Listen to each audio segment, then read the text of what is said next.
Well, the run to the finals continues and both the OAMP's RFL and Farah Leagues are heating up. Hello, I'm Simon Anderson and welcome to another edition of Afl Riverina TV.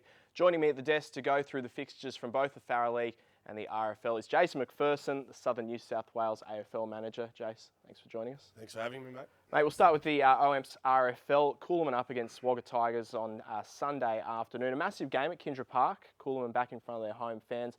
But they have been smashed there by Mango and Colin Gully earlier this month. Have the Hoppers been exposed a little bit? I'd say a little bit. Yeah, I think it's what we call a hangover. Winning the premiership last year and then trying to repeat that is it's actually even harder from my experience of winning that second one than the first one. Wagga Tigers building, so Wagga Tigers have got nothing to lose. They're going to want to win this game because they'll be playing a team like Kulemin in the finals just to get that confidence, and they'll want their kids running as far and hard as they can. They would be stoked after the weekend, getting one back on Turvey Park after losing them earlier in the year. Ultimately, who is it a bigger game for? I would say Tigers. Look, Kulemin on paper probably got the best list in the competition. So if you can put that on paper and then look at the results and Wagga Tigers beating them on their home deck, that gives Matty Rava and the guys at Wagga Tigers plenty of confidence come September. A tip for this one? Let's go Kulemin after all that. Excellent. Move over to Colin Gully up against Gamemain, another big game over at Crossroads. Shane Lennon's current team hosting his hometown team. Have you been surprised by this winning streak of the Demons? Haven't lost since round one. The winning streak I have been, yes, because generally Shane's blooded a lot of kids, and with young talent, you get up and down results. And I think Colin Gully, Shane's done an enormous job. It's whether they can keep going. Always plenty of feeling and interest in the Gamemain Gully games with the short history of Gully being in the RFL. Shane's got Colin Gully flying. Gamemain have just got to stem the goals. Looking at their results and looking how many points they've been scored against for where they are on the ladder, it's probably not good enough. And Jaden Kotzer, the coach, wouldn't be happy with their defensive efforts, I wouldn't imagine. An up and down couple of weeks for them. Are they a chance, or do you think Colin Gully will extend this winning streak? No, they're always a chance, 18 on 18 on the field, but Colin Gully for me, yep. Manjimup up against Griffith. As we mentioned earlier, the Goannas are the only team to beat Colin Gully this season back in the opening round. How do you see them going against Griffith? Yeah, I think they'll win. There's no doubt. Griffith don't travel that well. Guy Orton announced he's been released of his contract for next year, so that's a huge loss, not just for the Griffith Swans, but for the RFL competition. Great guys, won 2 Jim Quinn medalists, always the first to put his hand up for representative footy. So, look, Manjimup are the best defensive team in the competition, and when you can stop goals, you're obviously going to win games. And I can see Mango. It'll be a tough game, but they'll get the points. And lastly, Turvey Park up against Narrandera. Turvey 2 wins outside the 5, but shown up by the Tigers. That's got to put a big dent in their finals aspirations. Yeah, a bit unlucky, Billy Serrato and the team with injuries this year. Massive improvement from last year, so they shouldn't be disappointed. Narrandera actually, with the youth coming through, knocking Gamemain off 2 weeks ago at Marong, huge get. And I think, look, Turvey Park, in time, if they can improve like they did this year for next year, because that's what this game will be all about, looking to the future. Both teams won't play finals this year, but both will be blooding kids looking for a win to get that confidence to look on to 2015.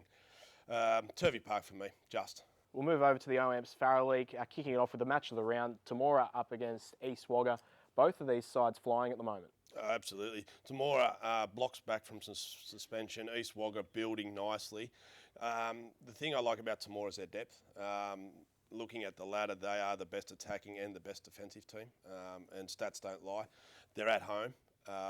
They've had 2 or 3 losses this year, which would hurt them. They've got good outside speed. They've got good kids. They've got good depth, as I said. The things that worry me with Eastwall are their depth. A couple of injuries, guys that haven't played enough minutes. Probably may come to hurt them come last quarter.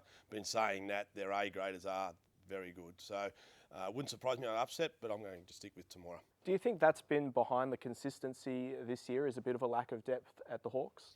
I think so, yeah. And also the recruitment of new players. It takes a long time to gel and for guys to get to know each other, and also just the values and the beliefs that each club has, and they're all different, and what works and what doesn't work, and trying to do different things. I think Gamemain's done a fantastic job with that club, not just the first grade, but the whole club, with their facility development and their 17s being really committed, and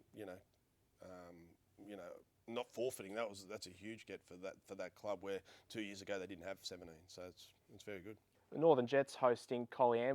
The Blues joint ladder leaders with Temora just been going about their business brilliantly, but does this spell a bit of a danger game for them? I think so. Injuries again. Lockie Flagg, broken jaw, out for the year. That's a huge loss. Mitch Maguire's going really well. They've got some good kids, the Jets. Colin love this time of year.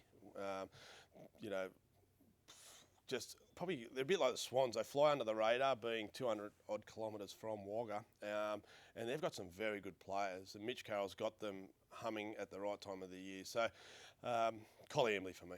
Macarthur up against CSU, a bit of a tough month for the Bombers. Absolutely, they've had a horrible month. I think they've won one game out of the last four. But in saying that, their next 4 games are quite easy. I think they've got one game